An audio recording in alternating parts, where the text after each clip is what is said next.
A high school student named Brooks is just weeks away from graduation. His dream is simple but ambitious. He wants to be rich, really rich.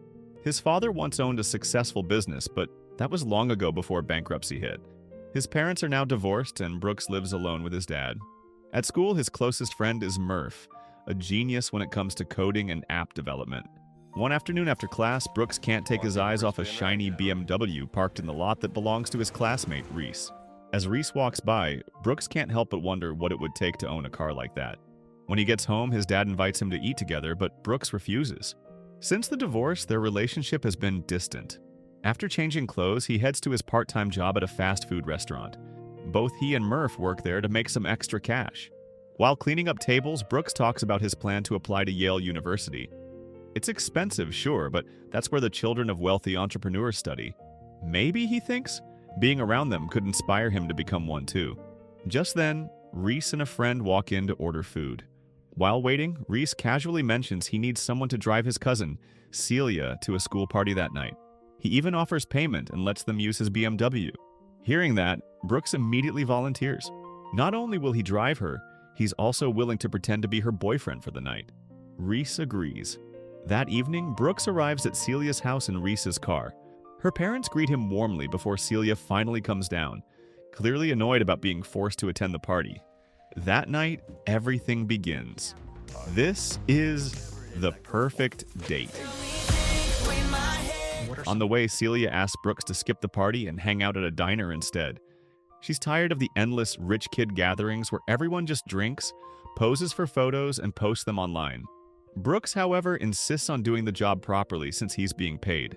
Celia rolls her eyes and gives in. Okay, so you can swing back and pick me up in a few hours. And I cannot let you out of this car. Okay. Compensation aside, I happen to think that you and I can have a really good time tonight. At the party, everything Celia said turns out to be true. Nobody's actually having fun as they're just taking pictures for social media. Trying to lighten the mood, Brooks invites Celia to dance. Things are going well until the song suddenly changes to a slow tune. Staying professional, he keeps dancing with her. But then, Brooks spots a stunning girl named Shelby. He gets distracted, steps on Celia's foot, and she twists her ankle. While helping her sit down, Shelby comes over and introduces herself. She's hosting another party later that night and invites them to come. Brooks says he'd love to, but Celia can't because her ankle hurts and she wants to go home. So he politely declines and drives her back. When they arrive, Brooks is frustrated to see Celia walking perfectly fine. She wasn't hurt at all. He realizes she faked it, probably just to avoid the party, and he's annoyed, especially since he wanted to talk to Shelby. Celia, unfazed, tells him to forget about Shelby anyway. Someone like her, rich and glamorous, would never go for a guy like Brooks. Better to give up now than get his heart broken later. As they argue, Celia's father steps outside and she quickly excuses herself, leaving Brooks standing alone on the porch. After finishing his job that night, Brooks returns Reese's car. Reese thanks him for stepping in to take his cousin to the party. Just before leaving, Brooks can't help but ask how Reese could afford such an expensive car when his parents aren't wealthy. Reese simply says he earned it himself through hard work. That short answer lights a spark in Brooks's mind. On his way home, an idea starts forming. The next day at the restaurant, while cleaning up tables with Murph, he shares his plan to start a business renting himself out as a fake boyfriend. He just needs Murph's help to build the app. As always, Murph is there for him. 1 month later, the app is ready. In Murph's room, he explains how it works. It's simple, just like ordering food online. Murph even builds another app that helps Brooks track how much money he's earned for his Yale fund. He's already shared the main app on social media, so customers can find it easily. No more promotions needed, just wait for the orders to come in. Hearing that, Brooks feels grateful. He's touched by how much Murph supports his dream. That night, while scrolling through Shelby's social media, a notification pops up which is his first ever booking. Someone has hired him. Brooks is thrilled. From that moment, business takes off. Week after week, more and more girls start hiring him to attend art shows, play tennis, or simply keep them company at a bar. Each job adds a little more to his growing savings and a little more to his confidence. Then one morning just before school, Brooks gets a call from Celia. She needs his help again to pretend to be her boyfriend for one more night. There's a party at Shelby's house and a guy she likes named Franklin will be there. She wants to make him jealous. The moment Brooks hears that Shelby will be at the party, he agrees without hesitation. He even reminds Celia that next time, she can just book him through the app. because I'm in desperate need of your services. Acquire my services? Could you use my app? Oh my god, you didn't. Oh, but I did.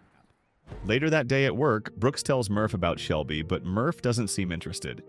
He points out that ever since the app became a success, Brooks has changed. He's been distant, barely talking to his own best friend. The words hit hard. Brooks realizes Murph is right and promises tomorrow night they'll hang out at the arcade, all expenses on him. That evening, Brooks and Celia arrive at Shelby's house. When Shelby greets them at the door, Celia jumps in, claiming that her boyfriend is from a rich family who lives in an upscale neighborhood. She says it just to get Shelby's attention, and it works. Once Shelby walks away, Celia quietly points out Franklin across the room. Brooks notices how she keeps sneaking glances at him, nervous but smiling. Deciding to help, Brooks brings her over and introduces them. To his surprise, Celia and Franklin hit it off instantly because they have the same hobbies, same sense of humor, and soon Brooks finds himself left alone. He's glad the plan worked, but deep down something feels off. A little twist of jealousy he can't explain. While getting a drink, Shelby approaches him. Now that she believes Brooks comes from money, she seems suddenly interested. When she moves away to chat with Franklin, Brooks returns to Celia, who's sitting alone again. She tells him Franklin just asked her out for coffee the next evening. Brooks congratulates her, genuinely happy for her success. As they leave, Brooks mentions how much he wants to get into Yale. Celia smiles and offers to help. Her father happens to know the university dean personally, and she can set up a meeting for him tomorrow. Brooks can't believe his luck. For the first time, it feels like his big dream might actually come true. The next afternoon, Celia drives Brooks to Yale University for his interview. After a long wait, his name is finally called. Nervous but determined, Brooks walks into the dean's office. Luckily, the night before, he'd done some research and discovered that the dean's favorite hobby is beekeeping. So, when the topic comes up, Brooks casually mentions that he has a small beekeeping setup of his own. That one small lie changes everything. The dean, who at first seemed distant, suddenly warms up, smiling and chatting enthusiastically about bees. Did you just say honey bees? Yeah, I'm a bit of an amateur beekeeper. I'm a bit of an apiarist myself. Wow, what a small world. By the end of the interview, the two are talking like old friends. The dean even walks Brooks to the door himself. Before leaving, Brooks promises that if he gets accepted, he'll bring a jar of the finest honey from his bee farm. Outside, Celia's waiting. She's confused because since when does Brooks own a beekeeping business? On the way back, Brooks admits he made it up.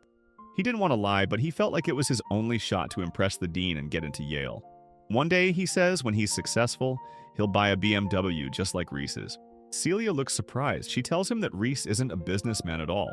That BMW he drives was a gift from his mother's affair partner. Her words hit Brooks hard. She reminds him that it's better to be yourself than waste your life trying to copy others. Brooks falls silent, realizing how right she is. That evening, Brooks meets Murph at a restaurant. He's keeping his promise that tonight's on him, and they'll play at the arcade until closing. But before they can go, a new booking pops up on Brooks's dating app. He apologizes and says he needs to take the job. Murph looks disappointed as Brooks walks away. Later that night, Celia meets Franklin at a cafe. At first, she's excited because this is the guy she's been crushing on for weeks. But as the date goes on, her excitement fades. Franklin won't stop talking about himself. He never asks her a single question. What started as a dream date slowly turns into the most boring night of her life. The next day, Brooks calls Celia. Since things between her and Franklin are going well, he suggests they should stage a fake breakup at Shelby's upcoming birthday party. That way, both Franklin and Shelby will feel free to pursue them. Celia doesn't even like Franklin anymore, but she agrees to help Brooks anyway, even though it stings a little inside. No, you do not talk. I do the talking. Excuse me? Celia, and you chewed up that trust and you spit it in my face. What the hell is going I'm practicing. For the big show? on? Oh, yeah, or breakup. That night, the plan goes into motion. Celia sits close to Franklin, pretending to flirt, while Brooks storms in and accuses her of cheating. The crowd watches in shock. But Brooks takes the act too far. His words cut deeper than he realizes, and Celia, hurt and angry, slaps him and storms off. Brooks is left standing there, guilt washing over him. Outside, Shelby finds him alone. She tries to cheer him up, saying he'll find someone better. Seizing the moment, Brooks asks if she'd like to be that someone. Shelby smiles and says yes. That night, they officially became a couple. The next morning at school, Brooks greets Murph, hoping to patch things up, but Murph walks past him without a word. It's clear he's still upset. Later that day, Brooks takes a new client who is an elderly woman who just wants someone to accompany her for a walk. As they stroll through the park, she shares stories about her late husband, how he used to make her laugh wherever they went. Since his passing, she's felt nothing but silence. Then she gives Brooks a piece of advice he'll never forget. She says the way to know if someone is right for you is simple. If being with them feels like listening to an old, dull radio, they're not the one. But if it feels like hearing a beautiful orchestra play, then you're truly in love. Some people, when you talk to them, it's like trying to listen to classical music. But when you're meant to be with someone, and they truly are the one, and a Beethoven sonata will begin to play. The next evening, Brooks picks up Shelby for another school party. Before heading there, she insists they dine at an upscale restaurant. While waiting for their meal, Brooks casually asks about her plans after graduation. Shelby talks endlessly, describing her life goals in great detail. To Brooks, it all sounds lifeless and predictable. For the first time, he realizes how different they are. She dreams of comfort and control, while he dreams of building something of his own. After dinner, Brooks and Shelby head to the party. Inside, Celia is dancing alone, carefree and happy. As Brooks looks for a place to sit, one of Shelby's friends greets him. To his surprise, it's someone who had once hired him through his Rent-A-Boyfriend app. Shelby overhears and looks confused. Cornered, Brooks decides to come clean. He tells her that he's been running a fake dating service, that he's not from a rich family, and that his whole image was built on lies. Shelby is stunned. Without saying much, she ends it right there. What the hell is going on here? No, it's clean and innocent, I swear. It's Shelby. I'm not rich. I'm not from Darien. I'm just some poor kid from Bridgeport who wanted to impress you. When Brooks gets home that night, he finds his dad watching TV. For the first time, he sits down and opens up about the app, Yale, his friends, and his mistakes. He admits he doesn't know what to do next. His father listens quietly, then smiles. He tells Brooks he's proud of him, that he's finally acting like an adult. Then he gives simple advice to face each problem one at a time and focus on what truly matters. Later that night, Brooks lies in bed replaying his father's words. They echo in his mind. The next morning at school, he approaches Murph again. This time, Murph doesn't walk away. Brooks apologizes sincerely for being arrogant and distant. He admits he took their friendship for granted. Murph, moved by the gesture, forgives him. That afternoon, Brooks runs into Reese. Reese says he's heard about the breakup with Shelby and tries to cheer him up, even offering to lend him the BMW again. But Brooks refuses. Calmly, he tells Reese that if his mother's affair ever gets exposed, Reese might lose that car anyway. The words leave Reese speechless. The next day, Brooks meets Celia at a cafe. He apologizes for the things he said before. He explains that everything that happened taught him that anything truly special must begin with honesty. When we lie, he says, we're not just deceiving others, we're fooling ourselves. And he finally admits that the most special person in his life had been right beside him all along. Before leaving, Brooks hands Celia a letter and quietly walks away. Celia opens the letter and begins to read. In it, Brooks confesses his feelings for her. He writes that although she comes from a wealthy family, she never acts like it.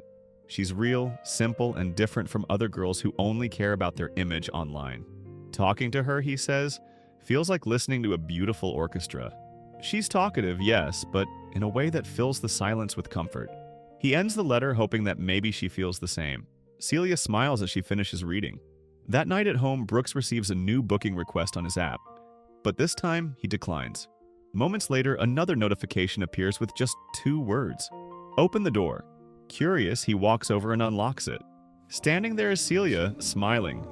She tells him she's here to book his service. Not for a fake boyfriend, but a real one. Our date. Because, I'm as they taking- both now know, something truly special can only begin with Do honesty. what she tells me to do. So, I mean, what are you gonna do to celebrate this acceptance? Okay, I'll take what I can get. I want to do that again. So the moral of the story is, sometimes we spend so much time pretending to be someone else that we forget the real version of us is already enough. And when we finally stop lying, we realize the people who matter never needed us to be perfect. They just wanted us to be honest.